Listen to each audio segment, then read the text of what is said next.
Age just a number. Dhoni যখন আজকে মাঠে ব্যাট করতে এলো তখন সেটা আবারও প্রমাণিত হয়ে গেল।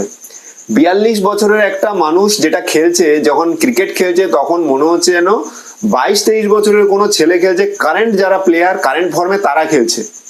16 বলে 37, 231 স্ট্রাইক রেটে ব্যাট করেছে আজকে ধোনি। তো সত্যি হিন্দিতে একটা কথা আছে, বুড্ডা তেরা বাপ। তো বুড্ডা বলাটা খুবই একটা অড শব্দ, কিন্তু ব্যাপারটা হচ্ছে সেটাই মনে হলো, প্রমাণিত হলো যে বয়স কোনো মানে একটা সংখ্যা মাত্র। তো যদি স্কিল থাকে, ফিটনেস থাকে, তাহলে সে যে কোনো এজেই খেলতে পারে, 45 ইয়ার্সেও খেলতে পারে। 4টে 4, 3টে 6। আর যে ছয়গুলো মেরেছে সেগুলো নর্মাল যে এজ লেগে পিছনে গিয়ে ছয় হয়েছে এমন নয়, পুরো পারফেক্ট শটের ছয়। সব থেকে ভালো ছয় হয়েছে যেটা অফে মেরেছে, অফের সাইডে, যেটা যেটা ইয়ারকার অফ ইয়ারকার লেন্থের বল, সেখান থেকে টেনে ছয় মেরেছে। তো সে যে মাঠে না থাকার পরেও এত ভালো পারফরমেন্স করছে, আমার মনে হয় যারা নতুন খেলছে কি যারা ইন্টারন্যাশনাল প্লেয়ার অনেকে ফ্লপ খাচ্ছে, তাদেরকে দেখে শেখা উচিত যে কি করে কনসিস্টেন্ট ধরে রাখতে হয়। এত বছর বয়স হলেও সে ক্রিকেট মাঠের বাইরে না ইন্টারন্যাশনাল খেলছে না ডোমেস্টিক খেলছে, আর খেলবো কেন, সে অলরেডি সেখান থেকে অবসর। তো তারপরেও এত ভালো পারফরমেন্স তার, 231 স্ট্রাইক রেটে সে খেলছে, 16 বলে 37। আর প্লাস প্রথম গেম, এর আগের গেমগুলোতে নামেনি, এই গেমই সে নেমেছে। আর তাছাড়া ধোনিকে বারবার উপরে ব্যাট করতে আসার কথা বলা হচ্ছে, কিন্তু ধোনি আসছে না।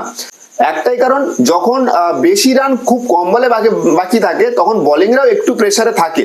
আর সেই সময় যদি মাঠে যে কোনো বোলিং এর সামনে যদি ধোনি আসে, তো সেটা আরো প্রেসার ক্রিয়েট হয়ে যায়, কারণ এত পাওয়ার হিটিং একটা ব্যাটসম্যান। ধোনি এর আগের সিজনেও ভালো খেলেছে, এটাও কন্টিনিউ করেছে। অনেকেই বলে ধোনি আগে আসুক, কিন্তু আগে এলে হবে না, কারণ ধোনি এই জায়গাটায় নাম কামিয়েছে। তো আশা করি এই জায়গাটা সে ভালোই খেলছে।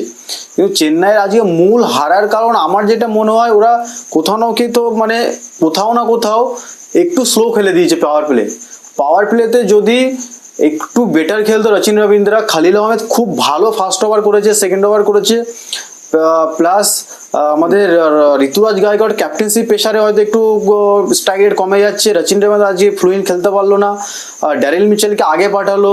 হয়তো সেখানে যদি শিবম দুবেকে একটু প্রমোট করে আগে আনতো, তাহলে স্পিনের 2-3 ওভার পেতো, তাহলে হয়তো গেমটা একটু চলতো। কোথাও না কোথাও চেন্নাই একটু ভয়ে খেলে ফেলেছে, কারণ দিল্লির কাছে হারবে চেন্নাই এটা কখনো খুবই ভাবা কম। কারণ লাস্ট 19টা ম্যাচ যদি দেখে নেওয়া হয় হেড টু হেড, চেন্নাই অনেকটাই এগিয়ে, একটা দুটো ম্যাচ হয়তো দিল্লি জিতেছে। বাট আজকে এটা তো চেন্নাইয়ের গেল, দিল্লির কোথাও না কোথাও একটা জেতার কারণ হলো আমাদের খালিল আহমেদের 4টে ওভার, সে দারুণ স্পেল করেছে। প্লাস ক্যাপ্টেন্সি যেটা করেছে Rishabh Pant, wide yorker plus Shivam Dube এসছে, তখন স্পিনার দাঁড় করিয়ে দেওয়া, স্পিনার করালো না, অক্ষর প্যাটেলের মধ্যে একটা বোলারকে অফ করিয়ে দিল। পুরো প্ল্যান ওয়াইজ এসছে এই ব্যাটসম্যানের মধ্যে, এই ব্যাটসম্যানকে আমরা এরকম বল করবো। হ্যাঁ, চেন্নাইয়ের বিরুদ্ধে যদি এরকম প্ল্যান না করা হয়, চেন্নাইকে হারানো খুবই টাফ, কারণ এত বড় লাইন আপ, এত এক্সপিরিয়েন্স, খুবই tough. Plus Khaleel Ahmed, Mukesh Kumar, Nokia সবাই ভালো খেলেছে।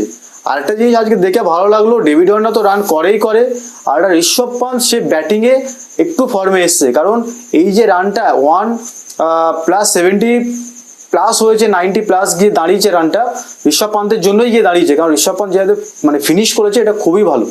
আর আমরা সবাই চাইছিলাম যে পৃথ্বী শা ইন্ডিয়ান ব্যাটসম্যান ওপেনে খেলুক, আর সে মোটামুটি ভালোই খেলেছে, আইপিএল শুরু করেছে বেশ ভালো।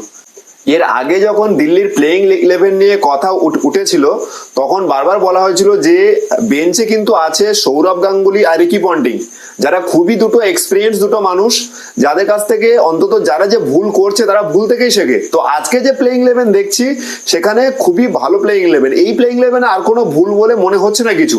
তো কোথাও না কোথাও আরেকটা জিনিস একটু হলে ভালো হতো, যে কুলদীপ যাদব জানি না কেন আজকে খেলেনি, হতে পারে প্র্যাকটিসের সময় চোট পাওয়া, কিন্তু তেমন কোনো নিউজ আসেনি। প্লাস এদের যদি টপ অর্ডারের দিক দিয়ে মিচেল মার্শ একটু ভালো পারফরমেন্স করে দেয়, তো এই টিম আরো ভালো করতে পারে। মিচেল মার্শের পারফরমেন্সটা কোথাও না কোথাও যেন মনে হচ্ছে অনেকটা কম মনে হচ্ছে। মিচেল মার্শ যে টাইপের প্লেয়ার সেই হিসাবে। আর এরকম খেলা দিল্লিতে এর আগেও দেখেছি, দিল্লি চেন্নাইকে হারিয়েছে। তো ইতিহাস তো বদলাবে, কন্টিনিউ যে চেন্নাই জিতবে এমন কোনো ব্যাপার নয়। যে দিল্লিও খেলতে এসে তারাও একটা ভালো টিম, তারাও একটা স্কোয়াড ভালো সাজিয়েছে, অবশ্যই জিতবে, ভালো টিমের বিরুদ্ধেও জিতবে ওরা। দিল্লি আজকে আমার তো মনে হয় না যে দিল্লির টপ অর্ডারের প্রবলেম, টপ অর্ডার একদম প্রবলেম নেই, কারণ ঋষভ পান্ত ফিনিশ করেছে আর 3-এ নেমে।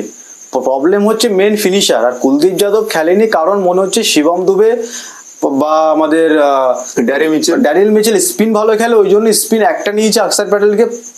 আর এই জন্য সেখানে ওরা মুকেশ কুমার প্লাস আর্নিং নকিয়া প্লাস খালিল আহমেদ আরিশান শর্মা 4টে ফাস্ট বোলারের সঙ্গে আছে, দারুণ প্ল্যানের সঙ্গে গেছে।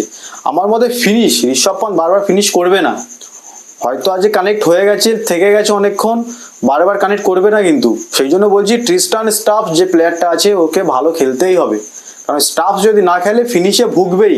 একটা ম্যাচ জিতেছে বলেই যে আমরা বলবো যে মানে দিল্লি স্কোয়াড ভালো লাগছে, একদমই নয়। টপ অর্ডার খেলছে, হ্যাঁ টপ অর্ডার মিচেল মার্শ খেলতে পারছে না একটা প্লেয়ার ঠিক আছে, বাট 3টে প্লেয়ার কিন্তু খেলে দিচ্ছে। ফিনিশটা মেন করতে হবে অ্যাক্সার প্যাটেল আর ট্রিস্টান স্টাফসকে দিয়ে, তাহলে টিমটা বেশ ভালো লাগবে।